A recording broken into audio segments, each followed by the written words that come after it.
As volunteers jammed recruiting stations, the regular British Army began crossing the English Channel.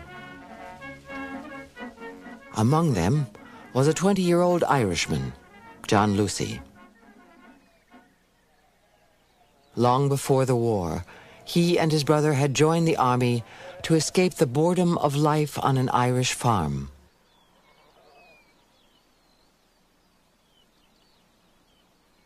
We were tired of fathers, of advice from relations, of bottled coffee essence, of school and of newspaper offices. The cattle, fowl, eggs, butter, bacon and the talk of politics filled us with loathing. Blow the lot. As a matter of fact, we were full of life and the spirit of adventure and wanted to spread our wings. We got adventure. We enlisted.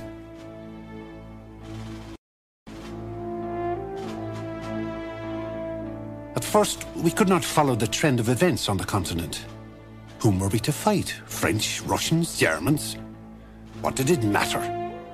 A dose of that rapid fire of ours, followed by an Irish bayonet charge, would soon fix things.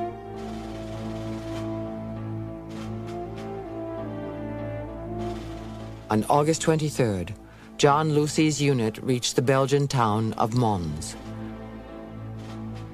The next day, they faced a German force outnumbering them nearly 3-1. The Germans attacked in waves, advancing shoulder to shoulder over open fields.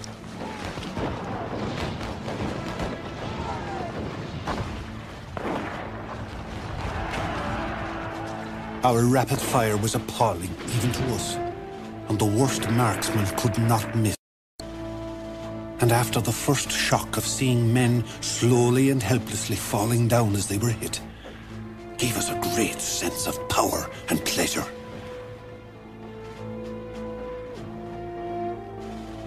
It was all so easy.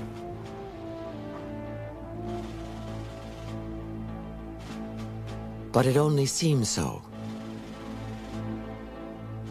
The next morning, John Lucy was surprised to hear that the British Army was being ordered to retreat.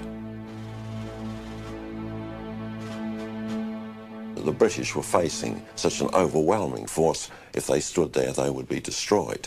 So for 13 days, the British Army is in retreat, and John Lucy and his brothers just foot-slog it back all the way over hundreds of miles from Belgium to just outside Paris. Every cell in our craved rest. Men slept while they marched, and they dreamed as they walked. They talked of their homes, of their wives and mothers, of their simple ambitions, of beer and cosy pubs, and they talked of fantasies. The brains of soldiers became clouded while their feet moved automatically. Like the British and French, the German army was also exhausted. As the German right flank drove deeper, it separated from the rest of the invading force. Recognizing their vulnerability, the Germans pulled up 25 miles short of Paris. Now it was France's chance to attack. But to fail this time would be to lose Paris and the entire world. Every available French soldier was rushed to the front. Paul Lantier was surprised to see even taxicabs headed for battle. Inside the cabs, I caught a glimpse of soldiers sleeping. "Wounded?" asked somebody. "No," came the answer from a passing car. "It's the 7th Division from Paris. They're off to the front." What followed was the Battle of the Marne.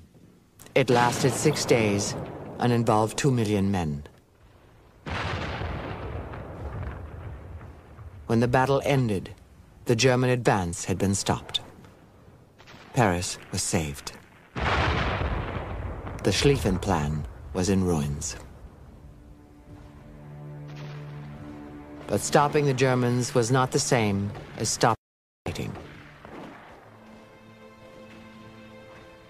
To survive against the modern weapons of war, soldiers abandoned their 19th century tactics of open warfare and began digging into the earth. Trenches spread mile after mile. Stalemate was born. And this is the first time that the British are up against the realities of trench warfare. And they're absolutely baffled as to why they have not been able to drive the Germans back, have not been able to break through. This is for them a whole new phenomenon. Reaching stalemate was the bloodiest period of the entire war. In 5 months, 400,000 French soldiers were killed. German casualties were just as staggering. The small British force had been almost wiped out.